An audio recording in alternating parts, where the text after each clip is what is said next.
តាមតែមើលរូបភាពនៃការប្រកួតកាលពីប្រកួតចុងក្រោយដែលពូណាងសន្លប់ធំហ្នឹងបាទដូចជាអត់ចង់ផ្ដាច់កីឡាករអ៊ីរ៉ង់នោះសោះបាទពេលហ្នឹងណាខ្ញុំថាចូលបានមកទឹកអីទៀតទៅឲ្យ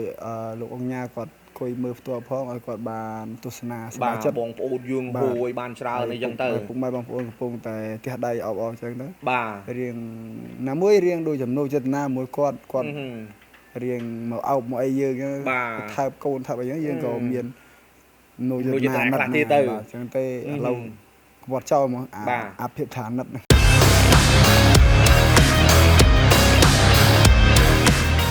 បាទអរគុណលោកលោកស្រីអ្នកយាទូរទស្សនិកជនបាទថ្លឹងគីឡូរួចរាល់ហើយសម្រាប់កីឡាករព្រំសំណាងរបស់យើងបាទដែលត្រៀមនៅក្នុងការប្រកួតនៅលើសង្វៀនដាស់អ្នកចម្បាំងគុណខ្មែរនៅថ្ងៃអាទិត្យនេះតែម្ដងសួស្តីពូណាងបាទសុខសប្បាយបងសុខសប្បាយបាទបាត់មករយៈពីសង្វៀនដូចជាមួយខែមួយខែជាងបាទមួយខែជាងបន្ទាប់ពីប្រកួតចុងក្រោយរបស់យើងគឺថាធ្វើឲ្យពុកម៉ែបងប្អូននឹកស្មានមិនដល់សម្រាប់នៃការប្រកួតចុងក្រោយរបស់ពូណាងណោះបាទខ្ញុំមិននឹកស្មានខ្លួនឯងដែរបាទអរគុណណាចុះឥឡូវនេះបន្ទាប់ពីមួយខែជាងនេះវិលត្រឡប់មកវិញប៉ះគ្នាជាមួយដោយកីឡាករអ៊ីរ៉ង់ទៅទៀតបាទគិតថាមិនឲ្យផ្លាត់ទៀតឬក៏មានអ្វីដែលនឹងធ្វើការប្រកួតឲ្យបងប្អូនយើងគឺថាឲ្យពូណាងបាទគេហៅថាមកឈ្មោះយើងមកវិញណាបាទដល់នឹងការប្រកួតឥឡូវនឹងយើងខំប្រុងប្រយ័ត្នបងឲ្យយើងផ្លាត់ដូចមុនហើយខំធ្វើឲ្យបានល្អជាងរដងបាទ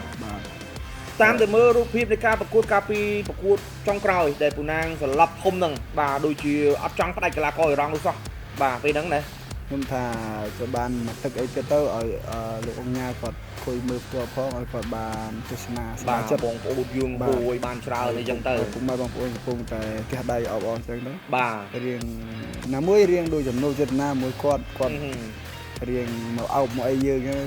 ថើបកូនថើបអីយើងក៏មាននូយចិត្តណាខ្លះទៀតទៅចឹងទេឥឡូវគាត់ចោលមកអាភិបឋាននិតបាទអាភិបឋាននិតទៅស្របពេលដែលប្រកួតកន្លងទៅនោះបាទសំណាងនេះនោះគឺរៀងអាណិតក្រៅដៃគូទៀតរត់តែយើងនេះលែងទុកចិត្តទៀតហើយឥឡូវនេះបាទខ្ញុំថាការប្រកួតបាទគេថាមនោចេតនានៅក្រោមសង្វៀនទុកម្លាយឡើងលើសង្វៀនគឺជាគូប្រកួតដ៏សុទ្ធស្វែងហើយតែនេះគឺចាក់ស្ដែងណាពុកម៉ែបងប្អូននឹងសូម្បីតែកីឡាករព្រំសំណាងគឺជាកីឡាករជើងចាស់មួយដែលមានឈ្មោះបោះសម្លេងផងបាទគឺប្រហែសត្រង់ចំណុចនេះឥឡូវនេះសូមឲ្យកីឡាករផ្សេងទៀតណាសូមកុំមកគេហៅថានូចេតនាអាណិតចាំវាយឲ្យចាំអាណិតបាទវាយចាំឲ្យចាំដៃគោរពសុំទោសគាត់បាទតាមក្រោយណាធ្វើដូចខ្ញុំបាទប៉ះពាល់ដល់ខ្លួនឯងហ្នឹងហើយបាទនេះគឺជាសារប្រាប់ផ្ញើមួយរបស់កីឡាករព្រំសំណាងជូនទៅដល់កីឡាករផ្សេងទៀតដូចគ្នាផងដែរណោះបាទឥឡូវយ៉ាងណាមកវិញនេះឲ្យពុកម៉ែបងប្អូនមកតាមដានទស្សនានៃការប្រកួតរបស់យើងនៅថ្ងៃស្អែកបាទខ្ញុំនឹងខំធ្វើឲ្យបានល្អ